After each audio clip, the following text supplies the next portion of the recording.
Gloire à Dieu. Je vous salue tous dans le nom précieux de notre Seigneur Jésus. Ce matin, nous allons continuer sur notre message du dimanche passé. Le thème « Veille sur ta relation avec ton Dieu ». Nous avons tiré notre texte de base dans 1 Pierre, chapitre 5, le verset 8. Et il est dit ceci: soyez sobres, veillez. Votre adversaire, le diable, rôde comme un lion rugissant, cherchant qui il dévorera. Nous avions dit, pour un rappel, le dimanche déjà passé, le premier point sur lequel nous devions veiller. Nous avions dit, nous devons veiller sur notre partie de la parole de Dieu. Car l'ennemi cherche à atteindre l'enfant de Dieu, à détruire la vie de l'enfant de Dieu, en l'amenant en dehors des voies de Dieu, en l'amenant à vivre hors de la pratique de la parole de Dieu. Et nous avions dit, chacun de nous doit veiller sur la pratique de la parole de Dieu dans sa vie. Aujourd'hui, nous allons énumérer le deuxième point sur lequel chacun de nous doit veiller. Nous devons veiller sur notre vie de prière. Nous devions, en tant qu'enfants de Dieu, veiller sur notre vie de prière. L'ennemi qui rôde autour de nous cherche également à dévorer, à détruire la vie de prière de chaque enfant de Dieu. Parce que quand un enfant de Dieu est en bonne intimité avec Dieu, au travers d'une vie de prière profonde, cela détruit toutes les œuvres de l'ennemi et contre sa vie. Cela l'amène à pouvoir être victorieux sur le diable dans différents aspects de sa vie. Et l'ennemi rôde autour de nous pour pouvoir détruire notre vie de prière. En tant qu'enfant de Dieu, chacun doit se battre, faire des efforts. Chacun doit faire en sorte de ne point laisser l'ennemi détruire sa vie de prière. Vous savez, dans Matthieu chapitre 4, versets 2 à 4, le Seigneur était conduit dans le désert. Et vous voyez, le Seigneur étant dans le désert, était engagé dans un moment de jeûne de 40 jours et 40 nuits. À un moment donné, l'ennemi va se présenter au Seigneur et il va lui demander de transformer les pierres en pain. Si il est Dieu. Mais vous savez, ce que l'ennemi visait ici, c'était de briser cette intimité profonde que le Seigneur était en train d'avoir avec le Père dans le désert. Seul, retiré. Il était en train de passer un moment de consécration intense. Et l'ennemi vient lui dire, si tu es le Fils de Dieu, ordonne que cette pierre soit transformée en pain. L'ennemi là a usé de ruse. Mais l'objectif qu'il voulait atteindre, c'était de briser ce moment particulier que Jésus avait avec son Père. Il lui dit, transforme cette pierre en pain. Est-ce qu'il lui a dit directement, arrête ton jeûne? Non, il ne lui a pas dit ainsi. S'il lui disait ainsi, ça semblait trop flagrant. Ça s'appelle le diable le rusé. Il lui dit, transforme cette pierre en pain. Quelqu'un qui est dans un jeûne de 40 jours dans le désert, où il ne voyait pas la nourriture, Tu as faim. Et puis, tu transformes ces pierres en pain. Qu'est-ce que ça va t'amener à faire? Puisque tu as déjà faim. Et une fois que tu vas transformer ces pierres en pain, en voyant ces pains, tu auras davantage plus faim que tu ne l'avais déjà. Il sera difficile pour toi de continuer ce jeûne parce que tu as déjà transformé ces pierres en pain. Et une fois que tu les as transformés, si le Seigneur avait écouté le diable, il allait manger ces pains-là. Et du coup, en le mangeant, il mettait fin à ce moment particulier qu'il avait avec son Père. L'objectif de l'ennemi était de l'amener à briser ce moment-là, à détruire ce moment-là, à arrêter ce moment-là. En tant qu'enfant de Dieu, souvent nous ne veillons pas sur notre vie de consécration, sur notre vie de prière et de jeûne. Et l'ennemi détruit ce moment-là, brise cette intimité-là que nous avons avec le Père.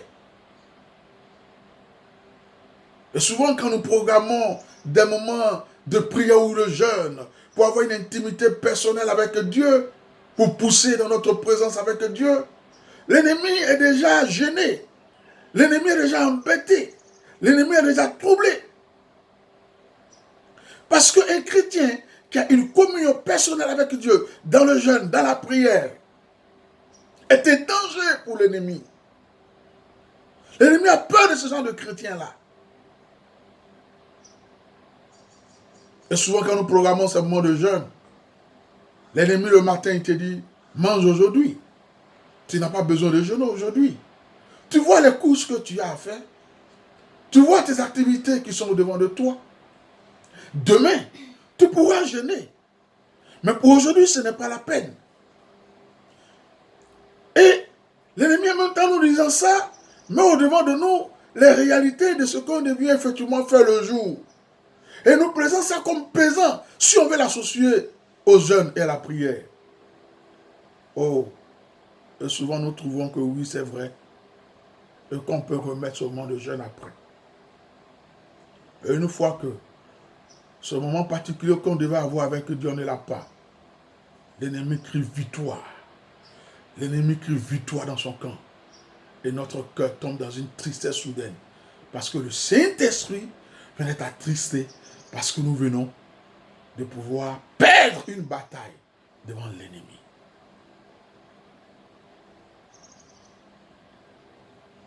Nous venons de perdre une bataille devant l'ennemi. Et souvent, quand on programme des moments particuliers que nous voulons mettre à part pour chercher la face de Dieu, l'ennemi vient nous dire, mais tu vois ton état de santé.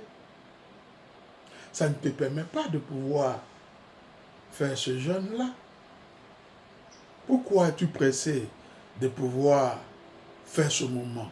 Attends. Quand tu te sentiras un peu plus en forme, tu le feras. Chers frères et sœurs, ça c'est une seule chose. Satan, notre ennemi, jamais ne se souciera du bien-être d'un enfant de Dieu. Jamais. S'il se souciait du bien-être d'un enfant de Dieu, pourquoi allait-il faire sortir Adam et Ève de la parole de Dieu pour qu'ils soient exposés à toutes sortes de malédictions, de souffrances?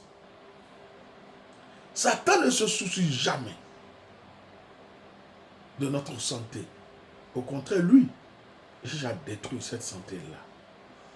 Quand nous voulons passer du temps particulier avec Dieu, c'est là qu'il nous rappelle que ce moment-là, tu ne dois pas le faire pour telle ou telle raison. Et nous n'arrivons pas à écouter le Saint-Esprit. Et on me fait un ce moment particulier. Du coup, l'ennemi vient de briser, vient de détruire ce moment particulier-là. Quel avantage cela allait avoir sur notre vie? Vous savez, l'ennemi a peur d'un chrétien qui prie. Le diable a peur d'un chrétien qui a une vie de prière. C'est pour cela, Satan fera tout chaque jour autour de nous en rôdant, d'une manière ou d'une autre, pour pouvoir briser notre intimité de Dieu dans cette vie de prière que nous avons avec lui. Ô enfants de Dieu que nous sommes, devons savoir que la prière doit être au centre de notre vie. Jésus, qui est Dieu, avait-il besoin de jeûner et de prier? Non. Avait-il besoin de faire ces 40 jours de jeûne? Non. Il n'avait pas besoin de jeûner et de prier pour qu'il soit un canal entre les mains de Dieu. Il n'avait pas besoin de jeûner et de prier pour avoir la victoire sur l'ennemi. Il n'avait pas besoin de jeûner et de prier pour avoir la victoire sur les désirs de la chair. Il n'avait pas besoin de jeûner et de prier pour chasser les démons. Pour que des miracles et des prodiges soient faits, il n'avait pas besoin. Parce qu'il est Dieu. Mais si le Seigneur l'a fait, est-ce que nous posons la question, pourquoi l'a-t-il fait? Le Seigneur est en train de nous donner l'exemple à suivre, à nous, hommes que nous sommes, avec des faiblesses et des manquements. Et il dit, le disciple n'est pas plus grand que son Seigneur. L'apôtre n'est pas plus grand que celui qui l'a envoyé. Si lui il le fait, et nous alors? Si lui il jeûne, il prie, et nous alors? La prière était au centre de la vie de Jésus durant ces 3 ans et demi de ministère qu'il avait. Et si nous ne voulons pas faire comme Jésus, notre vie chrétienne prendra beaucoup de coups, beaucoup de défaites, connaîtra beaucoup de défaites. Jésus n'a pas sous-estimé la prière. Pourquoi aujourd'hui l'ennemi nous amène à sous-estimer la prière et nous nous laissons avoir par l'ennemi?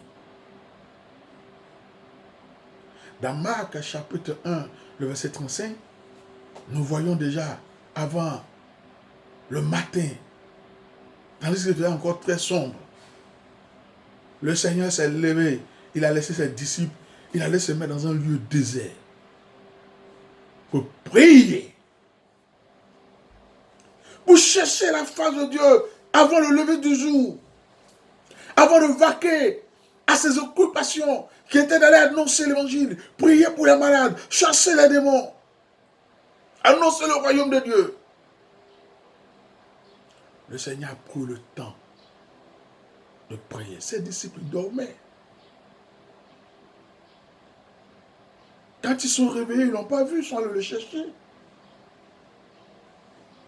Si notre Seigneur prend le temps de se lever le matin, tôt, tandis qu'il se fait encore sombre, il cherche la face de Dieu dans la prière. Pourquoi nous, enfants de Dieu, on ne peut pas aussi nous priver de sommeil, nous lever souvent tôt, avant qu'il ne fasse encore jour, pour chercher la face de Dieu?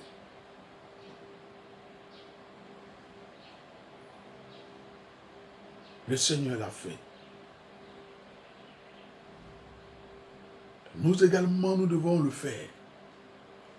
Vous savez, quand tu dors, à un moment donné au milieu de la nuit, ou avant le lever du jour, le Saint-Esprit te réveille. Et souvent, quand le Saint-Esprit te réveille, tu n'as même plus sommeil.